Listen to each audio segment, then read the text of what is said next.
Today we are going to talk about Lilith. What kind of person is she, or is she not a person at all, and why do some people think she was Adam's first wife? Where did this claim even come from? There is a curious relief in the British Museum, dating back to the 2nd century AD. One theory is that the relief depicts the mysterious Lilith. She is a very controversial figure in Jewish folklore. Lilith's name is not included in the story of the creation of the Torah, but she appears in several Midrashic texts. Her symbolism, history, and literature are controversial among scholars, feminists, and ordinary intellectuals. There are many stories about Lilith's origin, but the most popular one considers her to be Adam's first wife. According to the story of the first Eve, Lilith was created by God from dust and placed in the garden with Adam, until problems arose between Adam and Lilith when Adam tried to dominate Lilith.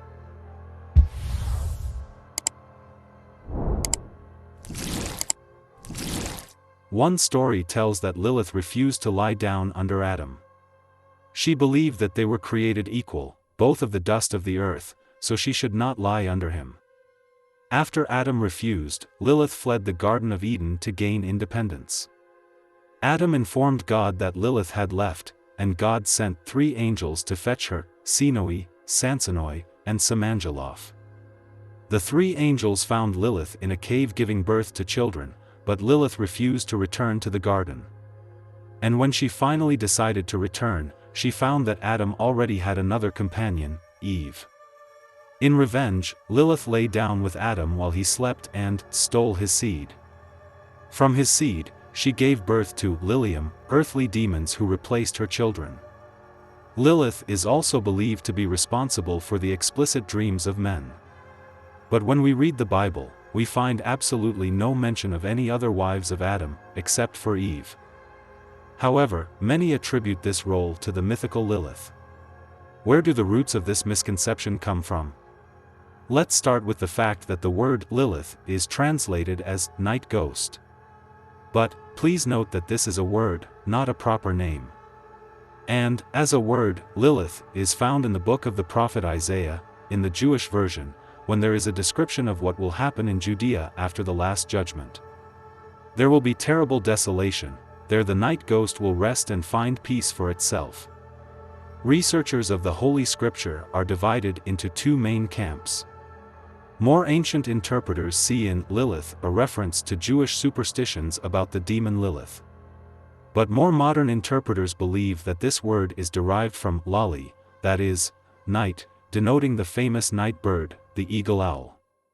In any case, there is absolutely no connection to Adam's wife here.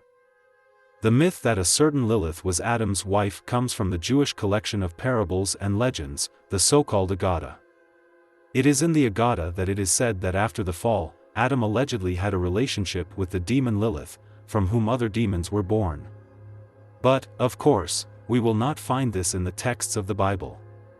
It describes the creation of the first people, among whom there is no Lilith. Also in the Talmud, and not in the Bible at all, there is a description of the demon Lilith as a creature with a pleasant female face, long hair and wings. Although the figure of Lilith is often found in Jewish folklore and Midrashim, its origin is associated with the Sumerian succubus, a seducing demon who appears to men in the form of a woman. In the same Sumerian folklore there were also demons incubus who seduced women, but that is another story. Because of the ambiguity of Lilith's image, she has been represented in various forms in both literature and art. Legends also say that Lilith seduced men during sleep and cohabited with them. She also allegedly killed babies and drank their blood. And as we can see, the concept of Lilith is purely mythological and has nothing to do with Adam's wife. Although Lilith is controversial, some feminists use her as a symbol of empowerment. The accuracy or inaccuracy of the Lilith story is not the main issue. In the version of the first Eve, Lilith is given a role that many women can identify with not only in Judaism but also in other religious traditions. She is a symbol of an independent woman who challenges the oppressive system in which she finds herself. The theft of children's lives represents a kind of madness that accompanies her loneliness and alienation.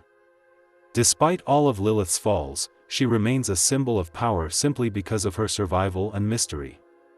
She is open to interpretation and therefore allows feminist women to rethink her symbolism and power within the tradition. In other words, today the main popularizers of the image of Lilith, this ancient demon who came to us from Sumerian mythology, are mostly feminist unions and groups.